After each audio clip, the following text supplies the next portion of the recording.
მახსენდება ხო რაღაც ხო ისა ოჯახი მოკლედ ოჯახი მიდის ნათესავთან სტუმრად და გზად მოუწევთ ტყის გავლა. ტყე უნდა გაიარონ, რომ მე გზას დაადგნენ, რომ ნათესავის სახლთან მიაღწიონ და ტყეში რომ შევლენ ყაჩაღები დაესხმებიან თავს და ჩკარავ გაჩერდითო ეხლა ფული ოქრო თუ არა და შენი ცოლი უნდა გავაუპატიუროთო და მაინც იქტრიალი. ხო რა და ეგ არის ხო არა ვეხოცება რა ვერაო რა გეხოცებიან ნუ გაუპატიურებ არც ფული გვაქვს არც გაუბედურებულები ვართ და არა ეს ყაჩაღები იგიჟებენ თავს ნუ გაუპატიურებენ ამ ცოლს და ზიან რა და მიდიან ეხა გაიარეს ეს ტყე შევიდნენ სოფელში უკვე მიდიან ეს ქმარი არ ელაპარაკება ცოლს ზედაც არ უყურებს დანაპირს არ უხსნის და გამოჩნდა ეს ნათესავის სახლი მიუახლოვდა და ეს ცოლი ეკითხება რომ რა იყო შეკაცო რატო ხმას არ ამცემო რა დავაშავეო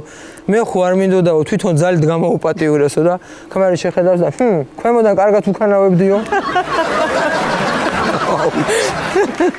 ბრავო როგორ ზვერავდა ეთყობა ზვერავდა ანუ დებილი არის ზვერავდა ეთყობა და ზვერავდა ჩვენიერი